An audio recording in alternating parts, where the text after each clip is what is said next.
ಎಲ್ಲರಿಗೂ ನಮಸ್ಕಾರ ಸ್ನೇಹಿತರೆ. HK TV ಕನ್ನಡ ಚಾನಲ್ ವೀಕ್ಷಕರಿಗೆ ಪ್ರೀತಿಯ ಸ್ವಾಗತ. ಇದೇ ಆಗಸ್ಟ್ 17ನೇ ತಾರೀಕಿನಂದು ಸೋಮವಾರದ ದಿನ ನಾಗ ಪಂಚಮಿ ಬಂದಿದೆ. ಈ ದಿನವನ್ನು ಜ್ಯೋತಿಷ್ಯ ಶಾಸ್ತ್ರದ ಪ್ರಕಾರ, ಹಿಂದೂ ಗ್ರಂಥಗಳ ಪ್ರಕಾರ ಅತ್ಯಂತ ಶಕ್ತಿಶಾಲಿ ದಿನವೆಂದು ಪರಿಗಣಿಸಲಾಗಿದೆ. ಸ್ನೇಹಿತರೆ, ಈ ದಿನ ಕೇವಲ ಒಂದು ಕೆಲಸ ಮಾಡಿದರೆ ಸಾಕು, ನಾಗದೋಷ ನಿವಾರಣೆಯಾಗಿ ಕಾಲಿಟ್ಟ ಕಡೆ ಯಶಸ್ಸನ್ನು ಕಾಣುವಿರಿ. ಜೊತೆಗೆ ನೀವು ಶ್ರೀಮಂತರಾಗುವುದನ್ನು ತಪ್ಪಿಸಲು ಪ್ರಪಂಚದಲ್ಲಿರುವ ಯಾವ ಶಕ್ತಿಯಿಂದನೂ ಸಾಧ್ಯವಿಲ್ಲ. ಅಷ್ಟೊಂದು ಶಕ್ತಿ ಈ ಒಂದು ಕೆಲಸ ಮಾಡುವುದರಿಂದ ಸಿಗುತ್ತದೆ. ಸ್ನೇಹಿತರೆ, ಈ ವಿಶೇಷವಾದ ಶಕ್ತಿಶಾಲಿ ನಾಗರ ಪಂಚಮಿ ಹಬ್ಬವನ್ನು ಯಾವ ದಿನದಂದು ಆಚರಣೆ ಮಾಡಬೇಕು ಎಂಬುದರ ಬಗ್ಗೆ ಹಲವರಲ್ಲಿ ಪ್ರಶ್ನೆ ಮೂಡಲಿದೆ. ನಾಗರ ಪಂಚಮಿ ಅಂದರೆ ಅಮಾವಾಸ್ಯೆ ಮುಗಿದು 5ನೇ ದಿನದಂದು ಆಚರಿಸಲಾಗುವುದು.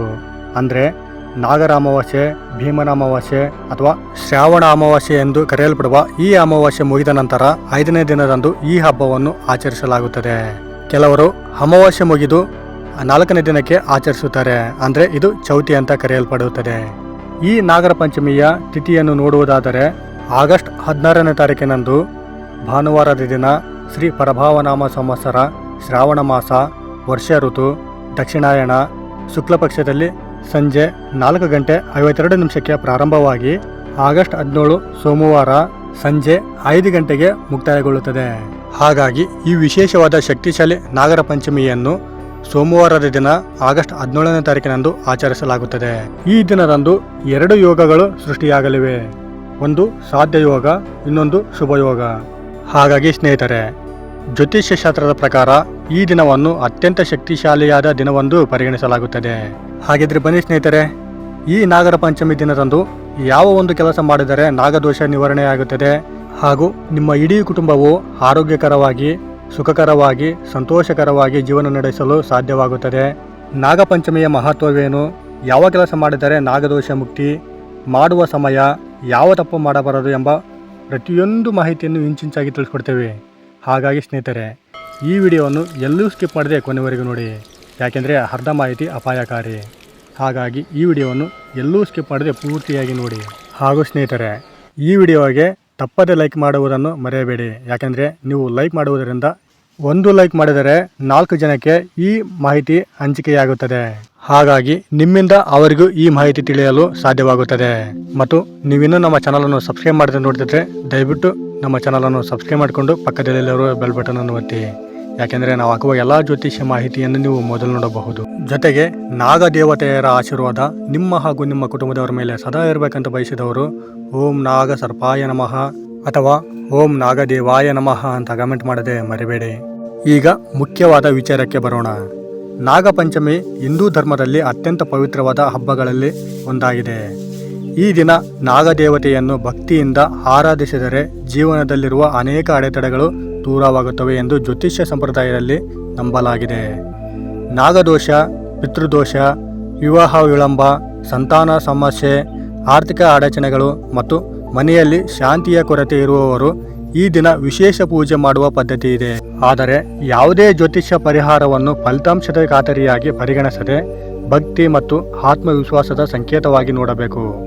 ನಾಗಪಂಚಮಿ ದಿನದ ಮಹತ್ವವು ಕೇವಲ ನಾಗಾರಾಧನೆ ಮಾತ್ರ ಸೀಮಿತವಾಗಿಲ್ಲ.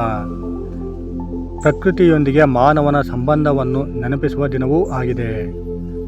ನಾಗವು ಭೂಮಿಯ ಶಕ್ತಿ, ಫಲವತ್ತತೆ, ರಕ್ಷಣೆ ಮತ್ತು ಕುಂಡಲಿನಿಯ ಶಕ್ತಿಯ ಪ್ರತೀಕವಾಗಿದೆ ಎಂದು ಪುರಾಣಗಳಲ್ಲಿ ಉಲ್ಲೇಖಿಸಲಾಗಿದೆ. ಆದ್ದರಿಂದ ಈ ದಿನ ನಾಗದೇವತೆಯರಿಗೆ ಪ್ರಾರ್ಥನೆ ಸಲ್ಲಿಸಿ ಸತ್ಯನಿಷ್ಠೆ ಜೀವನ ನಡೆಸುವ ಸಂಕಲ್ಪ ಮಾಡುವುದು ಅತ್ಯಂತ ಶ್ರೇಷ್ಠವೆಂದು ಹೇಳಲಾಗುತ್ತದೆ. ಈ ದಿನ ಬೆಳಗ್ಗೆ ಸ್ನಾನ ಮಾಡಿ ಶುಭ್ರವಾದ ಬಟ್ಟೆ ಧರಿಸಿ ಮನೆಯಲ್ಲಿ ದೇವರ ಪೂಜೆ ಮಾಡಿದ ನಂತರ ಸಮೀಪದ ನಾಗದೇವರ ದೇವಸ್ಥಾನಕ್ಕೆ ಹೋಗಿ ಪೂಜೆ ಸಲ್ಲಿಸುವುದು ಉತ್ತಮ. ಸಾಧ್ಯವಾದರೆ ಅರಿಶಿನ, ಕುಂಕುಮ, ಹೂ, ಹಾಲಿನ ಬದಲು ನೀರು ಅಥವಾ ಪಂಚಾಮೃತದಿಂದ ಅಭಿಷೇಕ ಮಾಡುವ ನೀವು ಇರುವ ಸ್ಥಳದಲ್ಲಿ ಅಲ್ಲಿನ ಪದ್ಧತಿಯನ್ನು ಪಾಲಿಸಬೇಕು. ಪರಿಸರ ಮತ್ತು ಜೀವಿಗಳ ಹಿತವನ್ನು ಗಮನದಲ್ಲಿಟ್ಟುಕೊಂಡು ನೈಜ ಹಾವುಗಳಿಗೆ ಹಾಲು ಸುರಿಯಬಾರದು. ಈ ದಿನ ಮಾಡಬೇಕಾದ ಒಂದು ಪ್ರಮುಖ ಕೆಲಸ ಎಂದರೆ ನಾಗದೇವರ ಸನ್ನಿಧಿಯಲ್ಲಿ ಭಕ್ತಿಯಿಂದ ಪ್ರಾರ್ಥನೆ ಮಾಡಿ. ಓಂ ನಮೋ ನಾಗದೇವಾಯ ಅಥವಾ ಓಂ ಸರ್ಪಾಯ ನಮಃ ಎಂಬ ಮಂತ್ರವನ್ನು 108 ಬಾರಿ ಜಪಿಸುವುದು. ಜಪದ ನಂತರ ನಿಮ್ಮ ಕುಟುಂಬ ಕ್ಷೇಮ, ಆರೋಗ್ಯ, ಐಶ್ವರ್ಯ ಹಾಗೂ ಮನಃಶಾಂತಿಗಾಗಿ ಪ್ರಾರ್ಥನೆ ಮಾಡಿ. ಜ್ಯೋತಿಷ ಸಂಪ್ರದಾಯದ ಪ್ರಕಾರ ಇದು ನಾಗದೋಷ ಶಾಂತಿಗಾಗಿ ಮಾಡುವ ಭಕ್ತಿಯ ಆಚರಣೆಗಳಲ್ಲಿ ಒಂದಾಗಿದೆ. ಮಂತ್ರ ಜಪದ ನಂತರ ಒಂದು ಸಣ್ಣ ದೀಪ ಹಚ್ಚಿ ಸಾಧ್ಯವಾದರೆ ಬಡವರಿಗೆ ಅನ್ನದಾನ ಅಥವಾ ಪಕ್ಷಿ ಪ್ರಾಣಿಗಳಿಗೆ ಆಹಾರ ನೀಡುವ ಸಂಕಲ್ಪ ಮಾಡುವುದು ಉತ್ತಮ.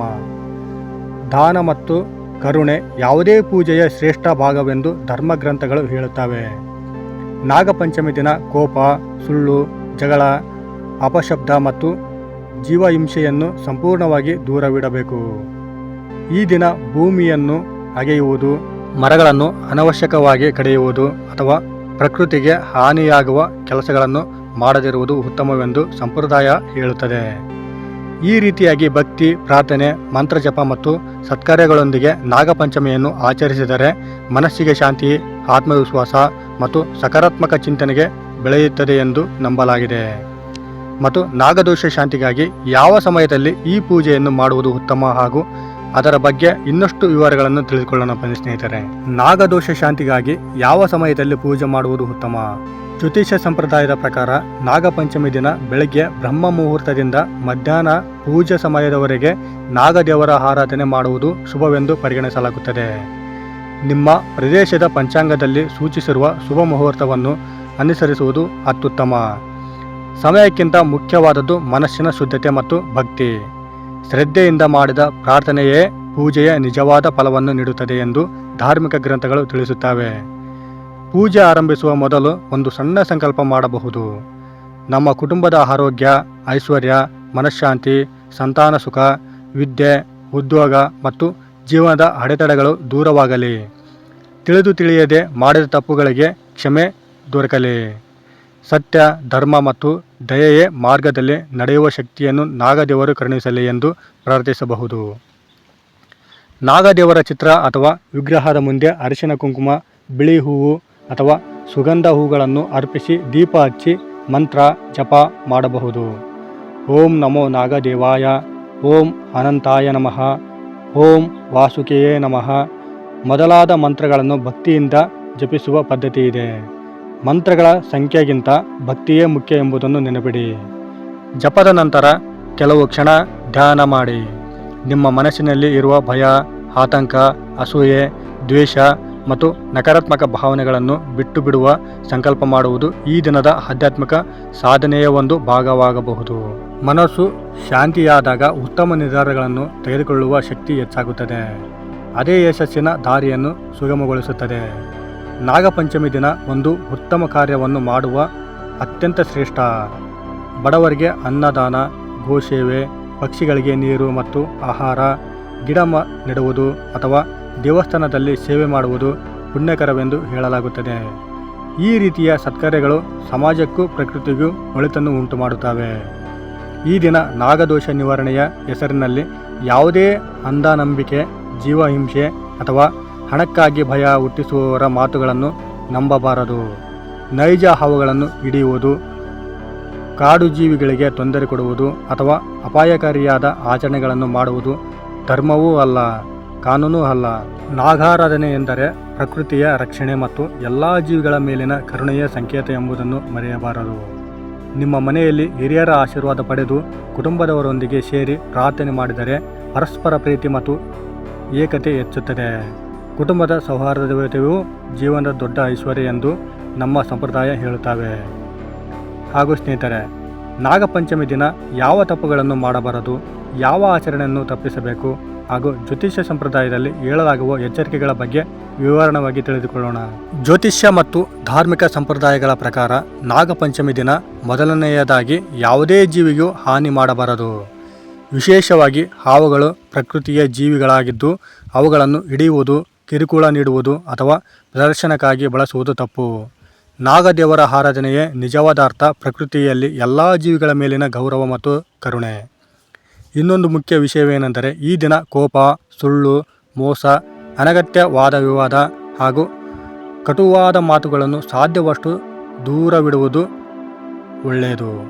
ಮನಸ್ಸು ಶಾಂತವಾಗಿದ್ದರೆ ಪೂಜೆಯ ಭಾವನೆ ಇನ್ನಷ್ಟು ಗಾಢವಾಗುತ್ತದೆ. ಭಕ್ತಿಯ ಜೊತೆಗೆ ಒಳ್ಳೆಯ ನಡವಳಿಕೆಯು ದೇವರ ಆರಾಧನೆಯ ಭಾಗವೆಂದು ನಮ್ಮ ಸಂಪ್ರದಾಯ ಹೇಳುತ್ತದೆ. ಅನೇಕ ಕಡೆಗಳಲ್ಲಿ ನಾಗಪಂಚಮಿ ದಿನ ಭೂಮಿಯನ್ನು ಅಗೆಯದಿರುವುದು ಪದ್ಧತಿ ಇದೆ. ಇದರ ಹಿಂದೆ ಇರುವ ಸಂದೇಶವೇನೆಂದರೆ ಭೂಮಿಯೊಳಗೆ ವಾಸಿಸುವ ಜೀವಿಗಳಿಗೆ ತೊಂದರೆ ಆಗದಂತೆ ನೋಡಿಕೊಳ್ಳುವುದು. ಇದು ಪ್ರಕೃತಿ ಸಂರಕ್ಷಣೆಯ ಭಾವನೆಯನ್ನು ಬೆಳೆಸುವ ಒಂದು ಸಂಪ್ರದಾಯವೆಂದು ಅರ್ಥೈಸಬಹುದು. ಆದ್ದರಿಂದ ಅನಿವಾರ್ಯ ಪರಿಸ್ಥಿತಿ ಹೊರತುಪಡಿಸಿ ಭೂಮಿಗೆ ಹಾನಿಯಾಗುವ ಕೆಲಸಗಳನ್ನು ತಪ್ಪಿಸುವುದು ಉತ್ತಮ. ನಾಗದೋಷ ನಿವಾರಣೆಯ ಹೆಸರಿನಲ್ಲಿ ಯಾರಾದರೂ ಭಯ ಹುಟ್ಟಿಸಿ ದುಬಾರಿ ಪರಿಹಾರಗಳನ್ನು ಮಾಡಿಸಬೇಕೆಂದು ಒತ್ತಾಯಿಸಿದರೆ ಎಚ್ಚರಿಕೆಯಿಂದಿರಿ. ನಿಜವಾದ ಧಾರ್ಮಿಕ ಆಚರಣೆಗಳು ಭಕ್ತಿ, ಪ್ರಾರ್ಥನೆ, ದಾನ, ಸತ್ಕಾರ್ಯ ಮತ್ತು ಆತ್ಮ ಪರಿಶೀಲನೆಗೆ ಹೆಚ್ಚಿನ ಮಹತ್ವ ನೀಡುತ್ತವೆ. ಹಣ ಖರ್ಚು ಮಾಡಿದಷ್ಟು ಫಲ ಸಿಗುತ್ತದೆ ಎಂಬ ನಂಬಿಕೆಯನ್ನು ಬಳಸಿಕೊಳ್ಳಬಾರದು. ಈ ದಿನ ಮನೆಯಲ್ಲಿ ಹಿರಿಯರಿಗೆ ನಮಸ್ಕಾರ ಮಾಡಿ ಅವರ ಆಶೀರ್ವಾದ ಪಡೆಯುವುದು ಶುಭಕರ. ಪೋಷಕರ ಸೇವೆ, ಗುರುಗಳ ಗೌರವ, ಕುಟುಂಬದವರೊಂದಿಗೆ ಪ್ರೀತಿಯಿಂದ ವರ್ತಿಸುವುದು ಮತ್ತು ಬಡವರಿಗೆ ಸಾಧ್ಯವಾದಷ್ಟು ಸಹಾಯ ಮಾಡುವುದು ನಾಗದೇವರ ಕೃಪೆಗೆ ಪಾತ್ರರಾಗುವ ಸತ್ಕಾರ್ಯಗಳೆಂದು ಅನೇಕ ಧಾರ್ಮಿಕ ಉದ್ದೇಶಗಳು ಹೇಳುತ್ತವೆ. ಪೂಜೆಯ ನಂತರ ಕೆಲವು ಕ್ಷಣ ಮೌನವಾಗಿ ಕುಳಿತು ನಿಮ್ಮ ಜೀವನದ ಗುರಿಗಳನ್ನು ನೆನಪಿಸಿಕೊಳ್ಳಿ. ಕೆಟ್ಟ ಅಭ್ಯಾಸಗಳನ್ನು ಬಿಟ್ಟು ಉತ್ತಮ ಜೀವನ ನಡೆಸುವ ಸಂಕಲ್ಪ ಮಾಡಿ. ಸತ್ಯ, ಪ್ರಾಮಾಣಿಕತೆ, ಪರಿಶ್ರಮ ಮತ್ತು ದಯೆ ಈ 4 ಗುಣಗಳನ್ನು ಜೀವನದಲ್ಲಿ ಅಳವಡಿಸಿಕೊಂಡರೆ ಅದೇ ದೊಡ್ಡ ಪರಿಹಾರವಾಗುತ್ತದೆ. ನಾಗಪಂಚಮಿ ದಿನ ಯಶಸ್ಸಿಗಾಗಿ ಪ್ರಾರ್ಥನೆ ಮಾಡುವಾಗ ನನಗೆ ಮಾತ್ರವಲ್ಲ ಎಲ್ಲರಿಗೂ ಒಳಿತಾಗಲಿ ಎಂಬ ಭಾವನೆಯೊಂದಿಗೆ ಪ್ರಾರ್ಥನೆ ಮಾಡಿದರೆ ಮನಸ್ಸಿನಲ್ಲಿ ಸಕಾರಾತ್ಮಕತೆ ಬೆಳೆಯುತ್ತದೆ. ಇಂತಹ ಮನೋಭಾವನೆಯೇ ಜೀವನದಲ್ಲಿ ಉತ್ತಮ ಸಂಬಂಧಗಳು, ಉತ್ತಮ ಅವಕಾಶಗಳು ಮತ್ತು ನೆಮ್ಮದಿಗೆ ಕಾರಣವಾಗುತ್ತದೆ. ಈಗಿನ ನಾಗಪಂಚಮಿ ದಿನ ಆಚರಣೆ ಕೇವಲ ಒಂದು ಪೂಜೆಗೆ ಸೀಮಿತವಲ್ಲ. ಅದು ಪ್ರಕೃತಿಯ ಗೌರವ, ಜೀವದಯೆ, ಆತ್ಮಶುದ್ಧಿ ಮತ್ತು ಧಾರ್ಮಿಕ ಮೌಲ್ಯಗಳನ್ನು ಜೀವನದಲ್ಲಿ ಅಳವಡಿಸಿಕೊಳ್ಳುವ ಒಂದು ಪವಿತ್ರ ದಿನವಾಗಿದೆ. ನಾಗಪಂಚಮಿ ವಿಶೇಷ ಸರಣಿಯ ಕೊನೆಯ ಭಾಗಕ್ಕೆ ಬಂದಿದ್ದೇವೆ. ನಾಗಪಂಚಮಿ ದಿನ ಬೆಳಗ್ಗೆ ಅಥವಾ ನಿಮ್ಮ ಪ್ರದೇಶದ ಪಂಚಾಂಗದಲ್ಲಿ ಸೂಚಿಸಿರುವ ಶುಭ ಸಮಯದಲ್ಲಿ ನಾಗದೇವರ ಸನ್ನಿಧಿಯಲ್ಲಿ ಪೂಜೆ ಮಾಡಿದ ನಂತರ ದೀಪಾರಾಧನೆ ಮಾಡಿ ಕುಟುಂಬದ ಎಲ್ಲರಿಗೂ ಆರತಿ ತೋರಿಸಿ. ನಂತರ ಭಕ್ತಿಯಿಂದ ಕೈಮುಗಿದು ಹೀಗೆ ಪ್ರಾರ್ಥಿಸಬಹುದು: ಓಂ ನಾಗದೇವಾಯ ನಮಃ. ನಮ್ಮ ಕುಟುಂಬದ ಮೇಲೆ ನಿಮ್ಮ ಕೃಪೆ ಸದಾ ಇರಲಿ. ತಿಳಿದು ತಿಳಿದೆಯೇ ಮಾಡಿದ ತಪ್ಪುಗಳನ್ನು ಕ್ಷಮಿಸಿ. ನಮ್ಮ ಜೀವನದಲ್ಲಿರುವ ಭಯ, ಅಡೆತಡೆ, ದುಃಖ ಮತ್ತು ಸಂಕಟಗಳು ದೂರವಾಗಲಿ.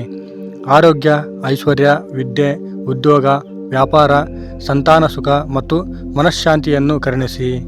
ಎಲ್ಲ ಜೀವಿಗಳ ಮೇಲೂ ದಯೆ, ಧರ್ಮ ಮತ್ತು ಸತ್ಯದ ಮಾರ್ಗದಲ್ಲಿ ನಡೆಯುವ ಶಕ್ತಿಯನ್ನು ಅನುಗ್ರಹಿಸಿ. ಈ ರೀತಿಯ ಪ್ರಾರ್ಥನೆಯ ನಂತರ ಕುಟುಂಬದ ಸದಸ್ಯರಿಗೆ ಪ್ರಸಾದವನ್ನು ಹಂಚಿ. ಸಾಧ್ಯವಾದರೆ ದೇವಸ್ಥಾನದಲ್ಲಿ ಅಥವಾ ಬಡವರಿಗೆ ಅನ್ನದಾನ ಮಾಡಿ. ಹಕ್ಕಿಗಳಿಗೆ ಧಾನ್ಯ, ಪ್ರಾಣಿಗಳಿಗೆ ನೀರು ಅಥವಾ ಆಹಾರ ಒದಗಿಸುವುದು, ಗಿಡ ನೆಡುವುದು, ಪರಿಸರವನ್ನು ಸ್ವಚ್ಛವಾಗಿಡುವುದು ಇವೆಲ್ಲವೂ ನಾಗದೇವರ ಆರಾಧನೆಯ ನಿಜವಾದ ಸಂದೇಶಕ್ಕೆ ಹೊಂದುವ ಸತ್ಕಾರ್ಯಗಳಾಗಿವೆ. ಜ್ಯೋತಿಷ ಸಂಪ್ರದಾಯದಲ್ಲಿ ನಾಗದೋಷ ಶಾಂತಿಗಾಗಿ ಭಕ್ತಿ, ಸತ್ಕಾರ್ಯ, ದಾನ ಮತ್ತು ನಿಯಮಿತ ಪ್ರಾರ್ಥನೆಗೆ ವಿಶೇಷ ಮಹತ್ವ ನೀಡಲಾಗಿದೆ. ಇದರಿಂದ ಯಶಸ್ಸು, ಪ್ರಾಮಾಣಿಕ ಪರಿಶ್ರಮ, ಉತ್ತಮ ನಿರ್ಧಾರಗಳು, ಶಿಸ್ತು ಮತ್ತು ದೇವರ ಮೇಲಿನ ನಂಬಿಕೆಯೊಂದಿಗೆ ಬರುತ್ತದೆ. ಪೂಜೆ ಮನಸ್ಸಿಗೆ ಆತ್ಮವಿಶ್ವಾಸ ಮತ್ತು ನೆಮ್ಮದಿಯನ್ನು ನೀಡುವ ಆಧ್ಯಾತ್ಮಿಕ ಸಾಧನೆಯಾಗಿದೆ.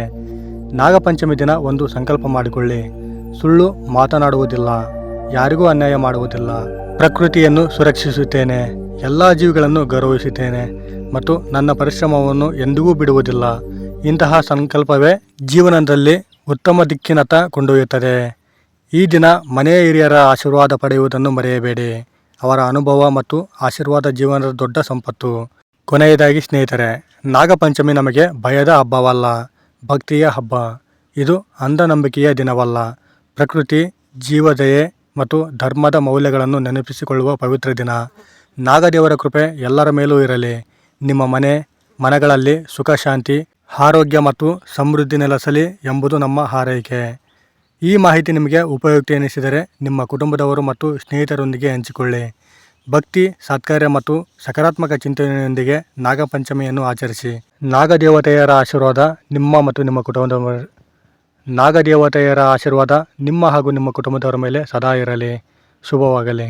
ನೋಡಿದ್ರಲ್ಲ ಸ್ನೇಹಿತರೆ, ಈ ಮಾಹಿತಿ ನಿಮಗೆ ಇಷ್ಟ ಆಗಿದೆ ಅಂತ ಅಂದ್ಕೊಂಡಿದ್ದೀವಿ. ಇಷ್ಟ ಆಗಿದ್ರೆ ದಯವಿಟ್ಟು ಈ ವಿಡಿಯೋಗೆ ಒಂದು ಲೈಕ್ ಕೊಡಿ. ಸಾಧ್ಯವಾದರೆ ಈ ವಿಡಿಯೋವನ್ನು ನಿಮ್ಮ ಫ್ರೆಂಡ್ಸ್, ಫ್ಯಾಮಿಲಿ ಹಾಗೂ ಗ್ರೂಪ್ಗಳಿಗೆ ಶೇರ್ ಮಾಡಿ. ನೀವು ಶೇರ್ ಮಾಡುವುದರಿಂದ ನಿಮ್ಮಿಂದ ಅವರಿಗೂ ಉಪಯೋಗ ಆಗುತ್ತೆ. ಇನ್ನೂ ಹೆಚ್ಚಿನ ಜ್ಯೋತಿಷ್ಯ ಮಾಹಿತಿಗಾಗಿ ನಮ್ಮ HK TV ಕನ್ನಡ ಚಾನಲನ್ನು ಸಬ್ಸ್ಕ್ರೈಬ್ ಮಾಡಿಕೊಂಡು ಸಪೋರ್ಟ್ ಮಾಡಿ. ಧನ್ಯವಾದ.